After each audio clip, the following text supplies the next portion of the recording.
श्रीगणेशाय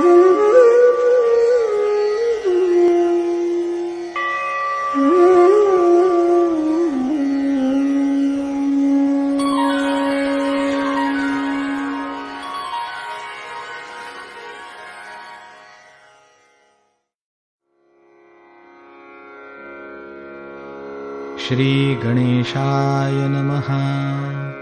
अस्य श्रीरामरक्षास्तोत्रमन्त्रस्य बुधकौशिकऋषिः श्रीसीतारामचन्द्रो देवता अनुष्टुप्छन्दः सीताशक्तिः श्रीमद्हनुमानकीलकम् श्रीरामचन्द्रप्रीत्यर्थे जपे विनियोगः।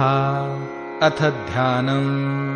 ध्यायेदाजानुबाहुं धृतशरधनुषं बद्धपद्मासनस्थम् पीतं वासोवसानं नवकमलदलस्पर्धिनेत्रं प्रसन्नम् वामाङ्कारूढसीतामुखकमलमिलल्लोचनं नीरदाभम् नानालङ्कारदीप्तं दधतमुरुजटां मण्डनं रामचन्द्रम् इति ध्यानम्।